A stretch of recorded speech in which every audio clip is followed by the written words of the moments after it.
Hello friends, welcome to e learning programme. Myself Indu Gaba. मैं doctor B.R. Ambedkar government college में mathematics की professor हूँ। आज के ई लर्निंग प्रोग्राम में हमारा टॉपिक रहेगा मीट्रिक स्पेस। आज के हम इस लेक्चर में मीट्रिक स्पेस की डेफिनेशन ही सीखेंगे कुछ एग्जाम्पल्स की हेल्प से। तो चलो हम स्टार्ट करते हैं मीट्रिक स्पेस। तो चलो पहले आप मुझे ये बताओ कि 3 और 5 में डिस्टेंस क्या होती है। आप कहोगे 5 - 3 यानी कि 2। और अगर मैं आपसे कहूँ कि 5 और 3 में क्या होती है तो क्या आप ये कहोगे 3 - 5 - 2। पर नहीं, डिस्टेंस तो कभी नेगेटिव होती ही नहीं। डिस्टेंस हमेशा क्या होती है, पॉजिटिव। इसलिए डिस्टेंस हमेशा क्या होगी, बड़े नंबर में से हम छोटा नंबर माइनस करेंगे, 5 - 3 ही रहेगी। चाहे मैं 3 और 5 के डिस्टेंस पूछूं, चाहे मैं 5 और 3 के डिस्टेंस पूछूं। तो ये तो हो गया नंबर सिस्टम में। अगर मुझे पता है ये नंबर है, मुझे पता लग गया कौन सा बड़ा है कौन सा छोटा है। और अगर मैं आपको कहूँ कि डिस्टेंस x और y के बीच में क्या होती है, अब मुझे नहीं पता x बड़ा है या y बड़ा है। अगर x बड़ा होता तो मैं x - y कर देती, y बड़ा होता तो मैं y - x कर देती। और अगर नहीं पता हो कि x बड़ा है या y बड़ा है तो इसके लिए हम क्या करेंगे, हम डिस्टेंस कैसे निकालेंगे। हम कहेंगे चाहे x में से y निकाल लो, चाहे y में से x निकाल लो, उसके बाद उसको क्या बना दो, पॉजिटिव। और पॉजिटिव बनाने का क्या तरीका है, मॉड ले लो। तो what is the distance between x and y, it is modulus of x - y। तो हम इसको रिप्रेजेंट करेंगे dxy से। अब ये मोड की प्रॉपर्टीज क्या होती है, चलो हम मोड की प्रॉपर्टीज पढ़ें। मोड x क्या होता है, सबसे पहली प्रॉपर्टी ये हमेशा पॉजिटिव ही होता है। It is always greater than equal to 0।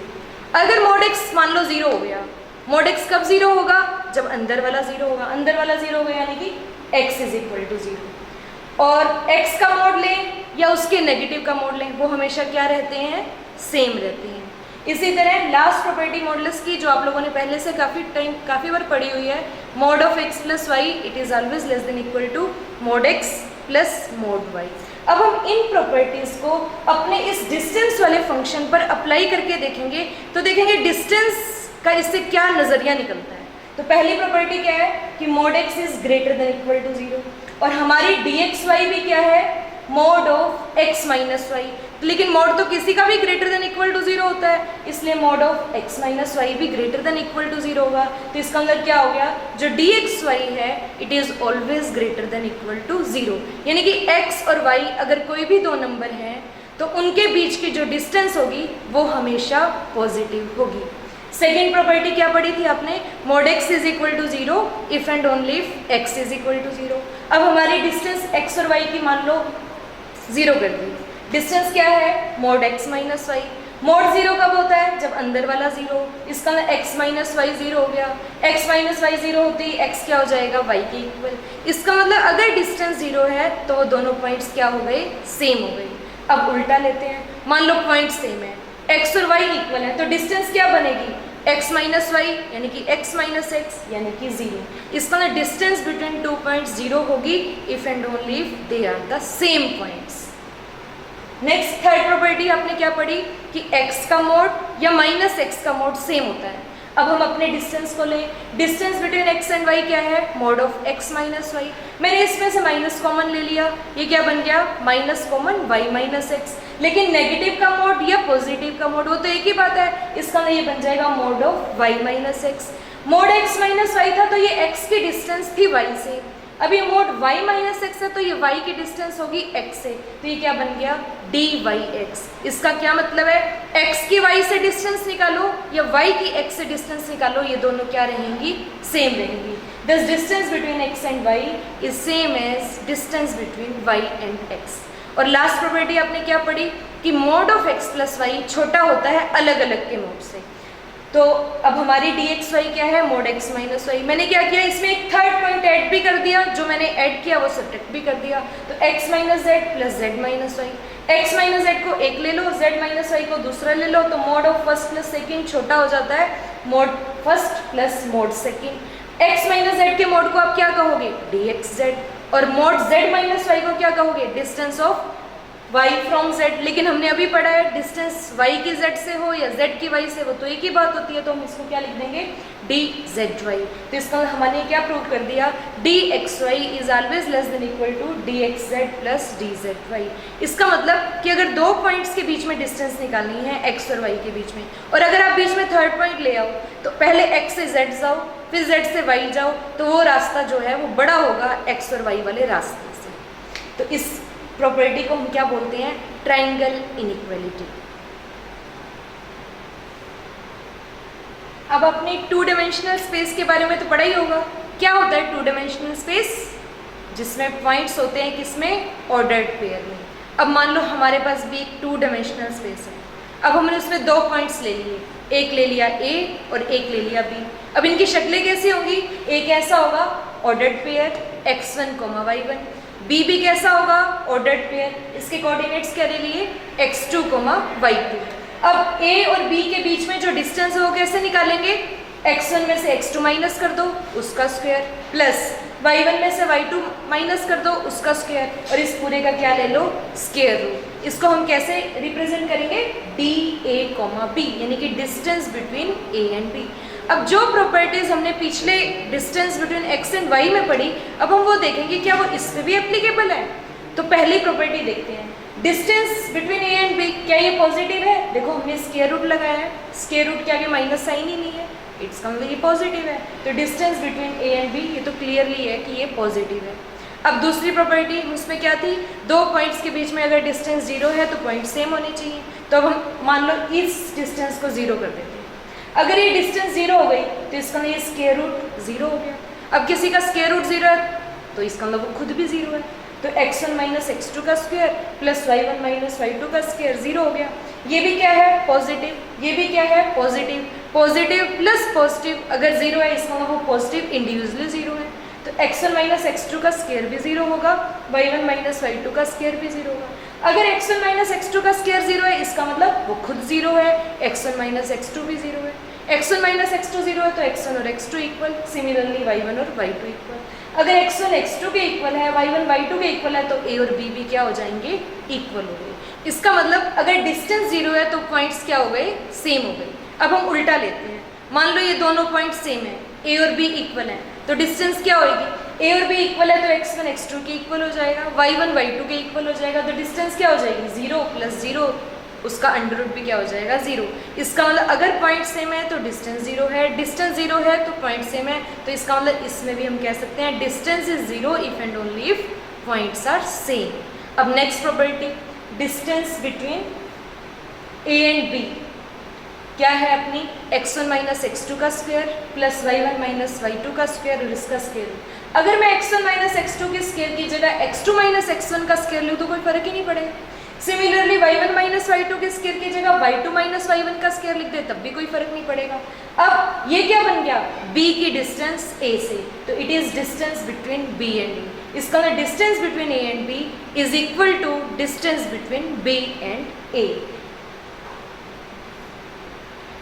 अब हम पढ़ेंगे लास्ट प्रॉपर्टी। लास्ट प्रॉपर्टी क्या थी, ट्रायंगल इनइक्वालिटी। उस ट्रायंगल इनइक्वालिटी को पढ़ने के लिए मुझे ज़रूरत है मिन्कोस्की इनइक्वालिटी की। अब ये मिन्कोस्की इनइक्वालिटी, मिन्कोस्की एक मैथमेटिशियन हुए हैं, उन्होंने एक फॉर्मूला बना दिया। अब ये फॉर्मूला कहीं भी अप्लाई कर लो ट्रू रहता है।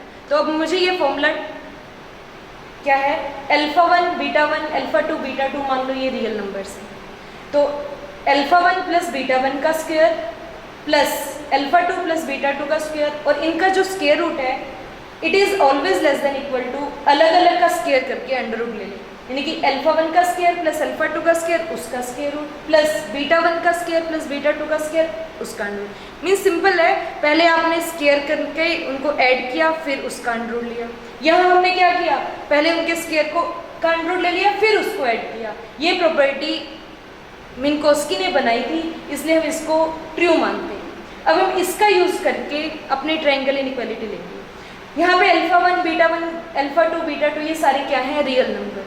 तो अगर मैं ले लूँ अल्फा 1 को x1 माइनस z1, x1 भी रियल नंबर है, z1 भी कोई रियल नंबर है, तो इनका डिफरेंस भी रियल नंबर होगा। इसी तरह अल्फा 2 की जगह मैंने ले लिया x2 माइनस z2, बीटा 1 को ले लिया z1 माइनस y1 और बीटा 2 को ले लिया z2 माइनस y2। अब आप इस अल्फा 1 अल्फा 2 बीटा 1 बीटा 2 को इसमें डालो। पहले है अल्फा 1 प्लस बीटा 1 का स्क्वायर।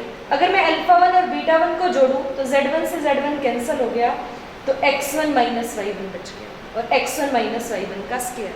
समेशन है इसका, उसमें प्लस लगा दो। फिर क्या है अल्फा 2 प्लस बीटा 2 का स्क्वायर, तो अल्फा 2 और बीटा 2 को जोड़ोगे तो z2 से z2 कैंसिल हो गया, ये बन गया x2 माइनस y2 का स्क्वायर। और फिर उसकी पावर 1/2, इसका उस पूरे का अंडर रूट, तो ये आपका आ गया x1 माइनस y1 का square plus x2 minus y2 का स्क्वायर और उस पूरे का स्क्वायर रूट। यहाँ से ये क्या है, i की वैल्यू 1 रखोगे अल्फा 1 का स्क्वायर प्लस i की वैल्यू 2 रखोगे अल्फा 2 का स्क्वायर फिर उसका स्क्वायर रूट। तो अल्फा 1 की वैल्यू डाल दो x1 माइनस z1, अल्फा 2 की वैल्यू डाल दोगे x2 माइनस z2 और इसका square root plus similarly beta 1 plus beta 2 डालोगे, तो ये क्या बन गया x1 minus y1 x2 minus y2 है, तो ये डिस्टेंस हो गई a की b से। अब x1 minus z1 plus x2 minus z2 है, तो z1 z2 मान लो हम c को मान लेते हैं और x1 x2 अपना कौन था a, तो ये बन गया a की डिस्टेंस c से और सिमिलरली ये क्या बन गई c की डिस्टेंस b से। तो हमने क्या प्रूव कर दिया, distance between a and b is always less than equal to distance between a and c plus distance between c and b। ये जो ट्रायंगल इनइक्वालिटी है इसका मतलब R2 यानी कि 2 डायमेंशनल स्पेस में होल्ड कर रही है। ये जो मिन्कोव्स्की इनइक्वालिटी मैंने बताई ये 2 के लिए नहीं 3, 4 अप टू n के लिए भी ट्रू है। तो अगर मैंने R3 में भी इस तरह की प्रॉपर्टी सॉल्व करनी होगी तो बस वहाँ पे अल्फा 1 बीटा 1 अल्फा 2 बीटा 2 के साथ अल्फा 3 बीटा 3 और ले लेंगे, 3 तक चला जाएगा समेशन। इसी तरह आप इसको Rn में भी कर सकते हो। तो इसका मतलब मैंने रियल लाइन में R2 में R3 में सब में एक जैसी प्रॉपर्टीज प्रूव करी। क्या पहली कि डिस्टेंस अगर किसी की भी निकालो किसी भी पॉइंट से वो पॉजिटिव रहती है। दूसरा क्या निकाला कि डिस्टेंस अगर 0 है तो पॉइंट सेम है। थर्ड क्या निकाला, डिस्टेंस 2 पॉइंट्स की पहले की दूसरे से निकालो या दूसरे की पहले से, कोई फर्क ही नहीं पड़ता। और लास्ट क्या निकाली, डिस्टेंस 2 पॉइंट्स के बीच की हमेशा छोटी होगी जब भी बीच में कोई तीसरा आ जाएगा। ये तो थी R2 R3। आप इसी तरह R3 R4 R5 Rn में भी इसी तरह की प्रॉपर्टीज को प्रूव कर सकते हैं। अब मैं आ जाती हूँ जनरल किसी सेट पे और वो हमारी बनेगी मीट्रिक स्पेस की डेफिनेशन। तो स्टार्ट करें मीट्रिक स्पेस की डेफिनेशन। तो मान लो X अपना कोई भी नॉन एम्प्टी सेट है, जैसे अभी हमने रियल लाइन लिया R2 लिया, ये नॉन एम्प्टी सेट है। हमने क्या किया, जब रियल लाइन ली तो मैंने x और y R में से उठाई। फिर मैंने क्या किया, x और y की डिस्टेंस निकाली, उसको क्या लिखा x, y के आगे d लगा दिया। इसका जो d है अगर मैं उसको एक फंक्शन मान लूँ वो लगा किस पे, x, y। x कहाँ से था R से, y कहाँ से था R से, तो x, y कहाँ आ गया R क्रॉस R। और जब मैंने x को मान लो R2 लिया था, R2 में से मैंने 2 पॉइंट्स उठाए थे, एक a और एक b। जब मैंने डिस्टेंस निकाली फिर डिस्टेंस किस पे लगी a, b पे, तो a, b कहाँ गया, a भी R2 में से था b भी R2 में से था, a, b कहाँ चला गया R2 क्रॉस R2। अब मैंने क्या उठाया है, एक x सेट उठाया है, तो मेरा d फंक्शन किस पे लगेगा, पहला पॉइंट भी x में से दूसरा भी x में से, तो मेरा जो ऑर्डर्ड पेयर बनेगा जिसकी मैंने डिस्टेंस निकालनी है वो कहाँ से आएगा, x क्रॉस x में से। तो मैंने एक फंक्शन डिफाइन किया d, कहाँ से, x क्रॉस x से। जो मैंने डिस्टेंस निकाली वो आपने देखी वो क्या आई, हमेशा एक रियल नंबर। रियल लाइन में निकाली तब भी रियल नंबर, R2 में निकाली तब भी रियल नंबर।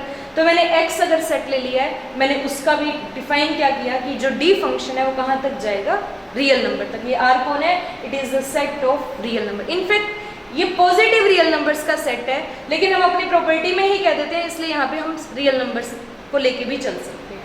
तो x मान लो एक नॉन एम्प्टी सेट है, आपने एक d फंक्शन डिफाइन किया x क्रॉस x से लेकर R तक, जो कुछ प्रॉपर्टीज को सेटिस्फाई करेगा, तब हम उस सेट को बोलेंगे मीट्रिक स्पेस और इस फंक्शन को बोलेंगे मीट्रिक। क्या है, वही प्रॉपर्टीज जो भी हमने प्रूव करी है। तो पहली प्रॉपर्टी क्या है, dxy जो है वो ग्रेटर देन इक्वल टू 0 होना चाहिए हर xy के लिए जो भी आप x से उठाओगे। इस प्रॉपर्टी को बोलते हैं नॉन नेगेटिविटी। इसका जो डिस्टेंस है it is always non negative. Second property क्या है, distance is 0 if and only if x is equal to y, यानी कि डिस्टेंस 0 है तो पॉइंट सेम है तो डिस्टेंस 0। ये x और y कहाँ से आएंगे, x में से। थर्ड प्रॉपर्टी क्या है, distance between x and y या distance between y and x same रहते हैं, और इस प्रॉपर्टी को हम बोलते हैं सिमेट्री की सिमेट्री है, चाहे x से y ले लो चाहे y से x ले लो। और लास्ट प्रॉपर्टी क्या है, वही ट्रायंगल इनइक्वालिटी कि distance between two points is always less than equal to, जब भी उनके बीच में कौन आ जाएगा, थर्ड पॉइंट। तो dxy is always less than equal to dxz plus dzy। ये z x y तीनों कहाँ से आएंगे, इसी x में से आएंगे। तो अगर कोई फंक्शन इन सभी प्रॉपर्टीज को सेटिस्फाई करता है तो हम उस फंक्शन को क्या कहेंगे, मीट्रिक कहेंगे। और अगर सेट के साथ मैं d लगा दूं तो इस ऑर्डर्ड पेयर जो बना x, d, इसको बोलेंगे मीट्रिक स्पेस। तो इसका जो हमने अभी एग्जांपल्स लिए रियल लाइन का, R2 का, ये सभी कौन थे, एग्जांपल्स ऑफ मीट्रिक स्पेस। ये तो सिंपल से एग्जांपल थे। अब हम थोड़े से और एग्जांपल भी ट्राई करते हैं। तो जो ये रियल लाइन दिया था, इस मीट्रिक स्पेस का स्पेशल नेम है यूजुअल मीट्रिक स्पेस। और जो इसमें हमने मीट्रिक डिफाइन करी यानी कि डिस्टेंस डिफाइन करी, इस मीट्रिक का भी स्पेशल नाम है यूजुअल मीट्रिक। यानी कि जब भी अगर हम कहें कि x नॉन एम्प्टी सेट है, x को मीट्रिक स्पेस लेना है, अगर यूजुअल मीट्रिक लेनी है तो इसको हमने x माइनस वाई लेना। तो हम मीट्रिक स्पेस के और एग्जांपल्स पढ़ते हैं। उन्हीं एग्जांपल्स में से सबसे इंपॉर्टेंट एग्जांपल है डिस्क्रीट मीट्रिक स्पेस। तो कैसे है ये, मान लो x कोई नॉन एम्प्टी सेट है, मैंने इसके दो पॉइंट्स ले लिए x और y। अब मैंने इसमें डिफाइन किया कि x और y की जो डिस्टेंस है वो 0 होगी अगर x y के इक्वल है, और ये 1 है अगर x और y इक्वल नहीं है।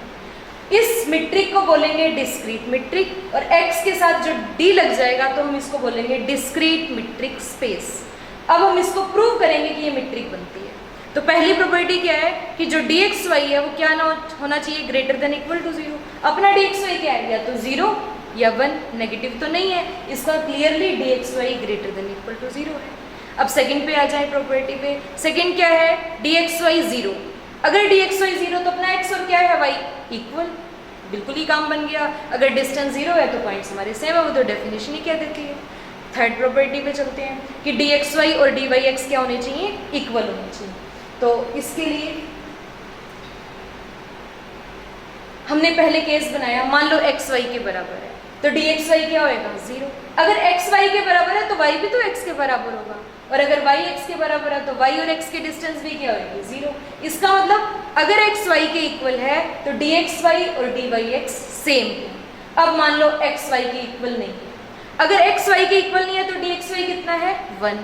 अगर x y के इक्वल नहीं है तो y भी x के बराबर नहीं है।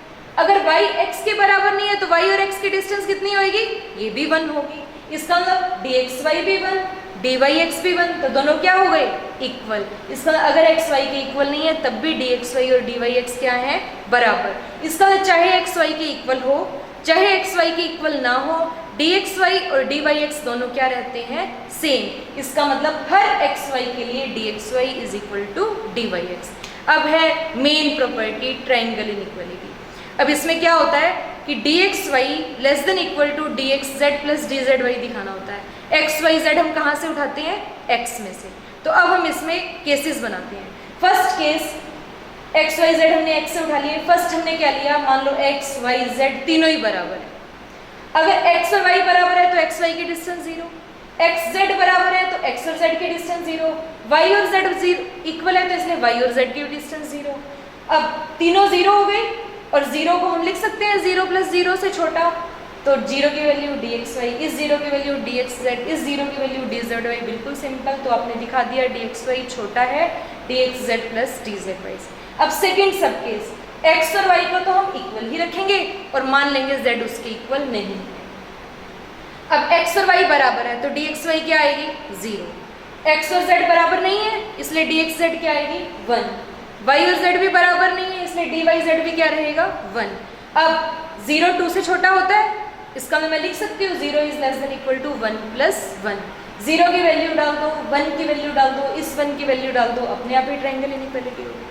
तो अगर x y के इक्वल है, हमने z लिया, या तो वो बराबर होगा या बराबर नहीं होगा। ये तो दोनों सब केसेस हो गए। अब हम लेते हैं, मान लो x और y बराबर नहीं है। अब जो z आएगा वो हो सकता है x के बराबर हो सकता है वो y के बराबर हो सकता है दोनों के बराबर ना हो। तो ये तीन केसेस अब हम अलग करते हैं। तो पहला x y के बराबर नहीं है, पर जो z लिया है वो y के बराबर है। इसका मतलब x और y बराबर नहीं है तो dxy क्या आ जाएगी 1।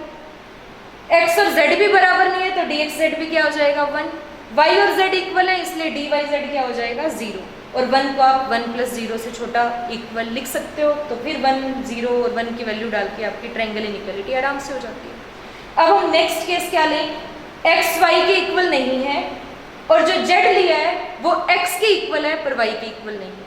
सेम बिल्कुल उसी तरीके से x और z इक्वल है तो x z की डिस्टेंस 0, x और y इक्वल नहीं है x y की डिस्टेंस 1, z y इक्वल नहीं है z y की डिस्टेंस 1, फिर दोबारा से 1 छोटा है 0 + 1 से आप वैल्यूज डालो, काम हो गया। और लास्ट केस क्या बचेगा कि z ना तो x के इक्वल है ना y के इक्वल है, तो तीनों ही नॉट इक्वल हो गए। x not equal to y, y not equal to z, z not equal to x, तो x y की भी डिस्टेंस 1, x z की भी 1, y z की डिस्टेंस भी 1, और 1 को आप छोटा लिख सकते हो 1 + 1 से, फिर वैल्यूज डालो, आपकी ट्रायंगल इनइक्वालिटी हो गई। इसका मतलब ये जो मीट्रिक बनी ये क्या बन गई, डिस्क्रीट मीट्रिक। इन सभी केसेस में हमने प्रूव कर दिया कि ये जो D है ये मीट्रिक बनती है और इस x को क्या बोलेंगे, डिस्क्रीट मीट्रिक स्पेस। इस एग्जाम्पल का क्या फ़ायदा है, इस एग्जाम्पल का फ़ायदा ये है कि अगर आपसे कोई पूछे कि ये एक सेट है, क्या ये मीट्रिक बनेगी, क्या ये मीट्रिक स्पेस बनेगा या नहीं बनेगा, तो आपका आंसर होगा yes, every set is a metric space. कि आपको कोई मीट्रिक और मिले ना मिले ये मीट्रिक तो काम करेगी ही करेगी। अगर आपको कोई कहे कॉलेजेस का सेट है, क्या ये मीट्रिक स्पेस है, बिल्कुल है। क्या डिफाइन करो, 2 कॉलेज अगर सेम है तो उसकी डिस्टेंस 0, 2 कॉलेज इक्वल नहीं है डिस्टेंस इज 1। कॉलेजेस क्या आप किसी मर्जी चीज का सेट ले लो, every set can be made a metric space by this metric, और कोई मीट्रिक पे तो दिमाग लगाने की जरूरत ही नहीं है। तो this is wonderful example of metric space. अब नेक्स्ट एग्जांपल हम रीड करते हैं। हमने R2 को तो पहले रीड किया, उसमें क्या डिस्टेंस डिफाइन करी जो हम 10th लेवल से पढ़ते आ रहे हैं।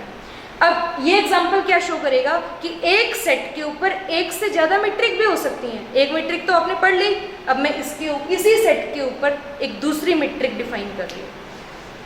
तो x आपने क्या ले लिया, R2 क्या है, वही 2 डायमेंशनल स्पेस, यानी कि ऑर्डर्ड पेयर है इसमें x1, x2, x1, x2 कहाँ से आएंगे, रियल नंबर। अब मैंने इसमें डिस्टेंस डिफाइन करी, x भी मैंने R2 से उठाया है, y भी मैंने R2 से उठाया है। डिस्टेंस क्या डिफाइन करी, x और y के बीच की डिस्टेंस, x के फर्स्ट कोऑर्डिनेट में से y का फर्स्ट कोऑर्डिनेट माइनस किया, x1 - y2, फिर x के सेकेंड कोऑर्डिनेट में से y का सेकेंड कोऑर्डिनेट माइनस किया, x2 - y2। उन दोनों को क्या बनाया, पॉजिटिव, यानी कि दोनों के मोड ले लिए। अब इन दोनों के मोड में से जो सबसे बड़ा है यानी कि उनका मैक्सिमम, ये हमने D डिफाइन कर दी। तो अब हम प्रूव करेंगे ये जो D है ये भी क्या बनेगी, एक मीट्रिक बनेगी।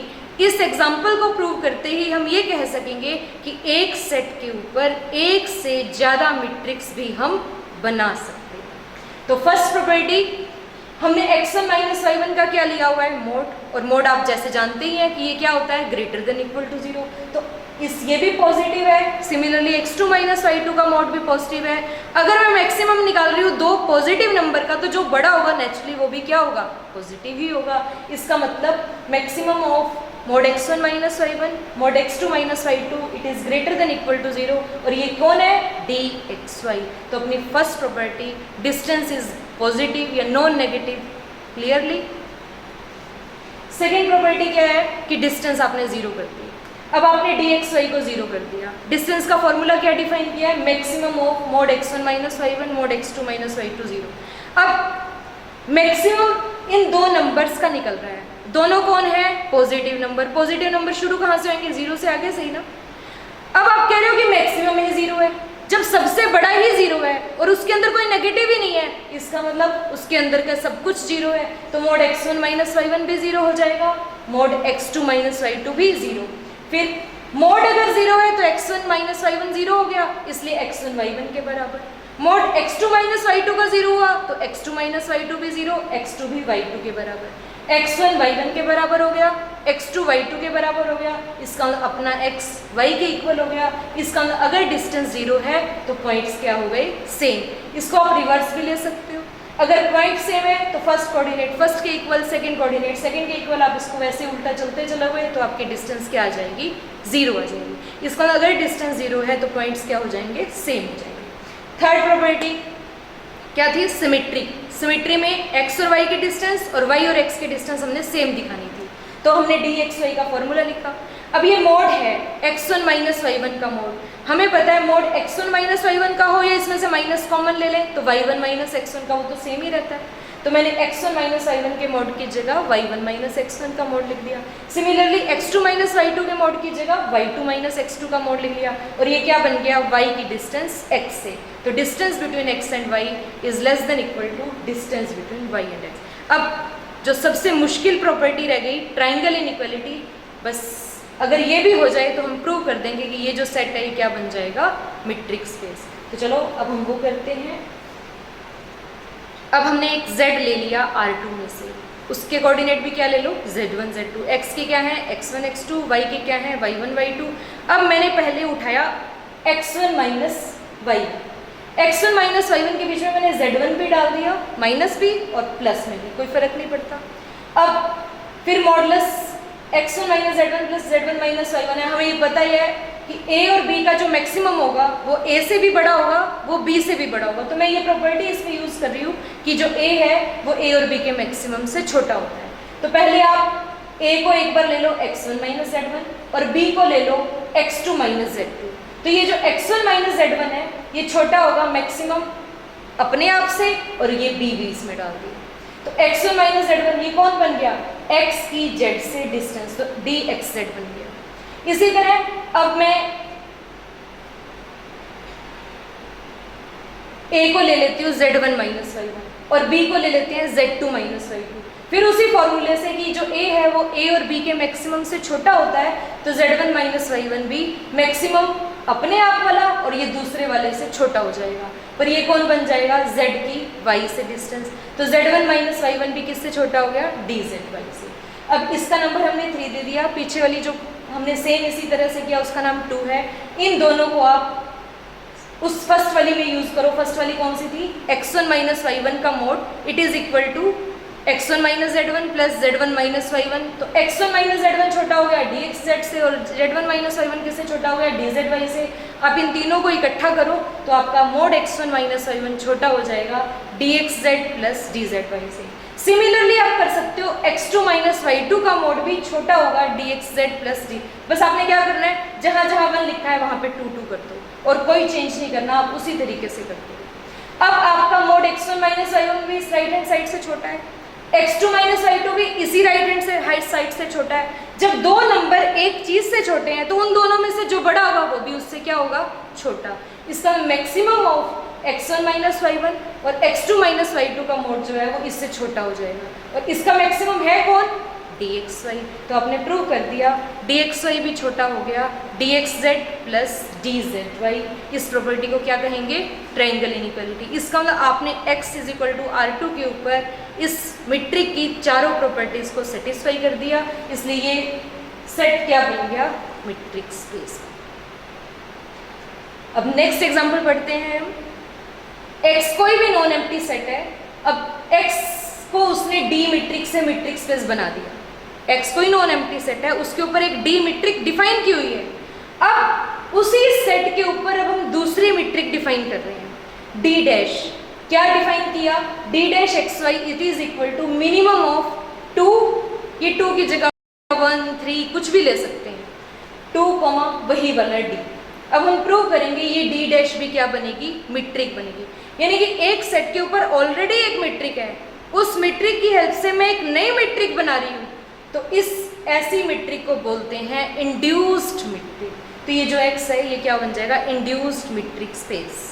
इससे भी हम कह सकते हैं कि एक सेट के ऊपर एक से ज़्यादा मीट्रिक बन सकती हैं। जैसे d मीट्रिक थी, ये d डैश भी मीट्रिक बन जाएगी। अगली बार आप d डैश को d की जगह रिप्लेस कर दो, d double dash minimum of 2 and d dash xy, वो भी मीट्रिक बन जाएगा। तो इस तरह से हम d dash, d double dash, d triple dash and so on कई मीट्रिक्स एक ही सिंगल सेट के ऊपर डिफाइन कर सकते हैं। तो चलो हम प्रूव करें कि ये जो d डैश है ये भी क्या है, मीट्रिक है। तो फिर वही पहली प्रॉपर्टी कि डिस्टेंस क्या होनी चाहिए, पॉजिटिव। हमने क्या लिया डिस्टेंस, 2 और d का मिनिमम। 2 पॉजिटिव होता है, d क्योंकि मीट्रिक है d भी पॉजिटिव है। जब ये दोनों पॉजिटिव है तो उनका मिनिमम भी क्या होगा, पॉजिटिव ही होगा। इसका अपना d डैश भी क्या हो गया, पॉजिटिव। अब आपने कहा सेकंड कि डिस्टेंस को 0 ले लो, आपने d डैश को 0 ले लिया। इसका 2 और dxy का जो मिनिमम है वो 0 हो गया। अब 2 तो 0 होता नहीं और मिनिमम इनमें से 0 है, इसका मिनिमम फिर d ही होएगा। इसका dxy भी क्या हो गया, 0। पर d तो मीट्रिक है, उसमें तो सारी प्रॉपर्टी सेटिस्फाई होती हैं। उसकी सेकंड प्रॉपर्टी के अकॉर्डिंग d का डिस्टेंस 0 है तो पॉइंट्स को सेम होना पड़ेगा, तो आपका x और y क्या हो गए, इक्वल। तो सेकंड प्रॉपर्टी भी ओके है कि अगर डिस्टेंस 0 है तो पॉइंट सेम है। अब उल्टा चलो, अगर x और y इक्वल है तो d 0 हो जाएगा।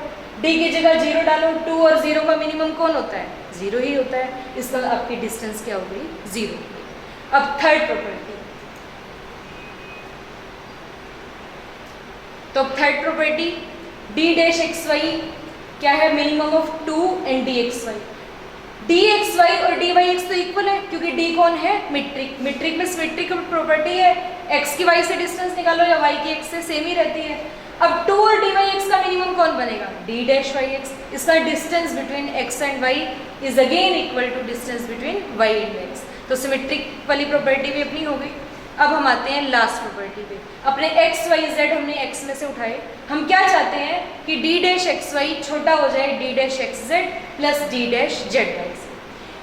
अब हमारा d डैश xy कौन है, मिनिमम ऑफ 2 एंड dxy या dyx, कोई फर्क नहीं पड़ता क्योंकि जो अपना d है वो कौन है, मीट्रिक है। ऑलरेडी यहाँ पे x, y भी लिखा जा सकता है। अब ये d डैश इसका मिनिमम है, इसका जो d डैश है इस 2 से भी छोटा है और ये जो d डैश है इस d से भी छोटा है। तो d डैश xy भी 2 से छोटा हो गया, d डैश xy dxy से भी छोटा हो गया। अब हम चाहते ये हैं d डैश xy छोटा हो जाए d डैश xz प्लस, अगर ये d डैश xz 2 हो जाए, वो ऑलरेडी 2 से छोटा है, इसमें कुछ जोड़ भी रहे हो, 2 में कुछ जुड़ गया तो 2 से बड़ा होगा और ये ऑलरेडी 2 से छोटा है। तो इस केस में तो अपनी प्रॉपर्टी बिल्कुल ही ऑटोमेटिकली ट्रू हो गई कि अगर d डैश xz 2 हो जाए या d डैश zy 2 हो जाए, ये 2 हो गया, फिर 2 में कुछ जुड़ रहा है तो 2 से छोटी रकम से तो बड़ा ही होगा। तो इन दोनों केसेस में तो अपनी ट्रायंगल इनइक्वालिटी आराम से सेटिस्फाई हो जाती है। अब इसका मतलब मैं मान लेती हूँ कि ना तो मेरा d डैश xz 2 है और ना ही मेरा d डैश zy 2 है। अगर इस केस में d डैश xz 2 नहीं है, d डैश zy 2 नहीं है, तो d डैश xz को क्या होना पड़ेगा, dxz, और d डैश zy को क्या होना पड़ेगा, dzy, क्योंकि वो इन दोनों का मिनिमम था। या तो 2 होगा या d होगा, 2 है नहीं तो इसलिए उसकी वैल्यू d ही होगी। अब d डैश xy पीछे से हमने देखा किससे छोटा है, dxy से, और dxy क्योंकि d मीट्रिक है ये छोटा होगा dxz प्लस dzy से। dxz किसके इक्वल है, d डैश के, dzy किसके इक्वल है, d डैश के। तो इस केस में आपने प्रूव कर दिया d डैश xy छोटा है d dash xz plus d dash zy। इसका मतलब ट्रायंगल इनइक्वालिटी इस केस में भी क्या हो गई, सेटिस्फाई। तो इस d डैश को आप क्या कहोगे, मीट्रिक, और इस मीट्रिक का जैसे मैंने पहले ही बता दिया कि क्या बोलते हैं, इंड्यूस्ड मीट्रिक। इस d मीट्रिक को बोलते हैं इंड्यूस मीट्रिक। तो ये अब अनदर एग्जांपल भी है हमारे पास इंड्यूस मीट्रिक का, और ये एग्जामिनेशन पॉइंट ऑफ व्यू से भी इम्पोर्टेंट है। क्या है ये, फिर दोबारा से x कोई मीट्रिक स्पेस है विद मीट्रिक d, हमने फिर एक नई मीट्रिक बनाई dxy अपॉन 1 प्लस dxy। अब हम इसको भी प्रूव करेंगे कि ये क्या बनेगी, मीट्रिक बनेगी। तो पहली 3 प्रॉपर्टीज में तो कोई प्रॉब्लम ही नहीं होती। फर्स्ट प्रॉपर्टी क्या है, हमें पता है dxy greater than equal to 0 होता है, इसलिए dxy अपॉन 1 प्लस dxy भी ग्रेटर देन इक्वल टू 0 होगा, यानी कि d डैश भी ग्रेटर देन इक्वल टू 0 हो गया। सेकंड प्रॉपर्टी में अब क्या कहोगे कि मान लो डिस्टेंस 0 है, तो डिस्टेंस को 0 मानोगे तो dxy अपॉन 1 प्लस dxy भी 0 हो जाए। अगर ये 0 है तो न्यूमरेटर 0 हो गया, न्यूमरेटर 0 होते ही पॉइंट्स क्या हो जाएंगे, सेम, क्योंकि d तो ऑलरेडी मीट्रिक है। इसका अगर डिस्टेंस 0 है तो पॉइंट सेम, और रिवर्स कंडीशन भी ओके होगी, अगर x और y इक्वल है तो पॉइंट्स क्या हो जाएंगी, डिस्टेंस क्या हो जाएगी, 0। Third property d dash xy इसके इक्वल है, क्योंकि हमारी d मीट्रिक है तो dxy को आप dyx लिख सकते हो, तो ये बन गया dyx अपॉन 1 प्लस dyx, और ये क्या बन जाएगा, d डैश yx। हर मीट्रिक स्पेस में अगर मीट्रिक किसी की भी प्रूव करनी है तो पहली 3 प्रॉपर्टीज में तो कहीं कोई प्रॉब्लम आती ही नहीं। तो मेन जो है अब अपनी कौन सी प्रॉपर्टी है, ट्रायंगल इनइक्वालिटी। अब उसके लिए क्या करें, हम एक्स वाई जेड हमने एक्स में से उठा लिए। अब हमारी डी तो हमें ऑलरेडी मीट्रिक दी हुई है, उसमें तो ट्रायंगल इनइक्वालिटी होल्ड करती है, इसलिए डी एक्स वाई छोटा होगा d x z plus d z y से। क्या कर दो, उल्टा कर दो उसको, 1 तो साइन बदल जाएगा, लेस देन इक्वल टू की जगह ग्रेटर देन इक्वल टू, दोनों साइड 1 ऐड कर दो, फिर आप एलसीएम ले लो, फिर दोबारा से उसको उल्टा कर दो, तो ये आपके पास आ गया d x y upon 1 plus d x y less than equal to d x z plus d z y upon 1 plus d x z plus d z y. ये जो अपनी लेफ्ट हैंड साइड है, ये तो value थी किसकी, D dash x Y की, तो डी डैश एक्स वाई इस फैक्टर से क्या हो गया, छोटा हो गया। अब इसको आपने एक नंबर दे दिया, अब हम इसको यहीं पे छोड़ देते हैं। अब हम इस फैक्टर को उठाएंगे और इस फैक्टर को प्रूव करेंगे, ये फिर किसी से छोटा है, ये इससे छोटा, ये किसी और से छोटा, तो अपना डी डैश एक्स वाई भी उससे छोटा हो जाएगा। तो करें स्टार्ट, तो हमने ये दोबारा से पकड़ लेना है, d x z plus d z y upon 1 plus d x z plus d z y. पहला काम तो हमने क्या किया, न्यूमरेटर अलग अलग कर लिए, डी एक्स जेड के नीचे भी यही, डी जेड वाई के नीचे भी यही।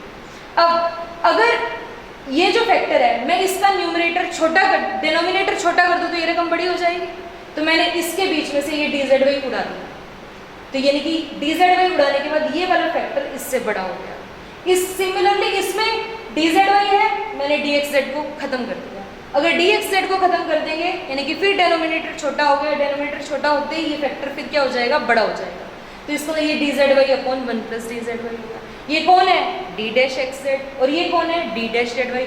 इसको अगर मैं 1 मिनट के लिए कैपिटल ए कर लूँ, तो आपने पीछे देखा डी डैश एक्स वाई छोटा है ए से, और ए किससे छोटा है, d dash x z plus d dash z y से, तो बीच में ए को छुट्टी करो और डी डैश एक्स वाई छोटा हो जाएगा d dash x z plus d dash z y. तो आपने डी डैश को क्या प्रूव कर दिया, ट्रायंगल इनइक्वालिटी भी होल्ड हो गई, इसका ये डी डैश क्या बन जाएगी, मीट्रिक बन जाएगी। तो ये आपका एक और एग्जाम्पल था मीट्रिक स्पेस। तो आज के इस ई लर्निंग प्रोग्राम में हमने मीट्रिक स्पेस की डेफिनेशन और उसके कई एग्जाम्पल स्टडी किए। तो मैं आशा करती हूँ आपको ये डेफिनेशन और एग्जाम्पल्स अच्छे से समझ आए होंगे, और अगर आपको फिर भी कहीं कोई दिक्कत है तो ये रहा, ये लेक्चर यूट्यूब पर 24 आवर्स अवेलेबल है, आप इसको रिवाइंड करके देख सकते हैं। अगर उसके बाद भी अगर आपको प्रॉब्लम फील होती है तो आप कमेंट बॉक्स में एक कमेंट छोड़ देंगे, तो मैं उसका रिप्लाई कर दूँगी। अब इस डेफिनेशन और एग्जाम्पल्स के बाद ही हम अब क्या करेंगे, मीट्रिक स्पेस के 2 सेट्स लेंगे, उन सेट्स के बीच में डिस्टेंस निकालेंगे, फिर उस डिस्टेंस की हेल्प से हम उस सेट को open set, close set, limit points, closure points, उनमें से काफ़ी कुछ निकालेंगे। तो आपने इतने ध्यान से ये लेक्चर सुना, अपना कीमती समय इस लेक्चर को दिया, आपका बहुत बहुत धन्यवाद।